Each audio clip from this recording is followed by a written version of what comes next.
Our top story tonight on Gravitas is about the strategic nightmare in a way that's been lurking in the shadows for India. For long, India has dreaded the prospect of being encircled by countries leaning towards China, and now it seems that fear is moving closer to reality. With the recent political shifts across its neighborhood, India finds itself increasingly encircled by countries aligning themselves with Beijing. You see, this is not just about diplomacy or trade, it's about power and influence, just to put it simply. It began with the Maldives, then Bangladesh seemed to be gravitating towards China, and now it appears Sri Lanka is becoming Beijing leaning. So what does all of this really mean for India? It paints a grim picture. Our country surrounding it increasingly prioritizing partnerships with Beijing over New Delhi. Whether it's for trade, defense, or infrastructure, is Beijing becoming their first choice? And what does this mean for India? Is it a major strategic disadvantage? Let's break this down for you. The latest development occurred just this week itself on Monday. Anurag Kumar Desai, a known Marxist, reportedly noted for pro-China views, was sworn in as Sri Lanka's new president. And before we go on, let's just remind you here, we are joining the dots for you. As we told you earlier, these developments have massive implications, not just for trade, but for India's national security. With countries like Sri Lanka reportedly looking to China for economic development, Beijing has another level of control right on India's doorstep. Reports from both Indian and Chinese media indicate that the Sanaike's administration is expected to lean heavily on China for investments, trade opportunities, tourism, digital infrastructure. And this reliance, you see, is not in isolation. Sri Lanka, after all, is a key participant in China's Belt and Road Initiative, the vast infrastructure project that China uses to extend its economic and geopolitical influence. Since joining in 2017, Sri Lanka has seen significant Chinese investment, especially in its ports like those in Colombo and Hambantota. And now experts are saying that the Sanaike will likely double down on this partnership, deepening Sri Lanka's ties with China to boost his country's development plans. History also supports this notion.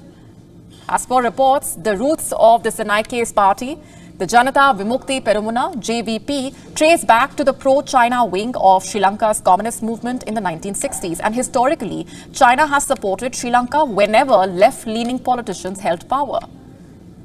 The situation for India, you see, becomes graver due to the Sanaike and JVP stance towards India. On several key issues, as per reports, JVP has consistently opposed cooperation with India. A case in point is the ambivalence over the 13th Amendment, which India has long supported to give more autonomy to Sri Lanka's Tamil minority, or the 1987 India-Sri Lanka Accord, which his party's founder criticized fiercely, branding India as an expansionist threat to Sri Lankan sovereignty. Furthermore, the Sanaike is reportedly resisting calls for investigations into alleged war crimes during Sri Lanka's civil war. But Sri Lanka is not the only piece as far as this puzzle is concerned. The Sanaike's rise to power comes on the heels of former Bangladesh Prime Minister Sheikh Hasina being ousted just a month earlier. Remember, Hasina had been a steady ally, keeping anti-India forces in check in a way, and ensuring a cooperative partnership between the two countries. But ever since her ouster, we have seen a surge in anti-India rhetoric.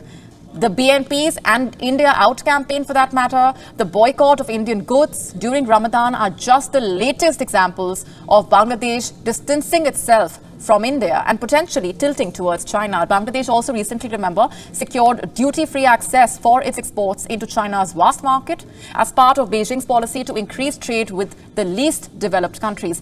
The economic allure is clear, but the political implications are hard to ignore. And then there is the Maldives. In 2023, pro-China candidate Mohammad Moizu took office, riding a wave of anti-India sentiment. One of his first moves was expelling Indian military personnel and cutting security ties with New Delhi. Instead, Moizu reportedly opened the doors for China, even allowing Chinese research vessels to dock at Maldivian ports despite India's objections.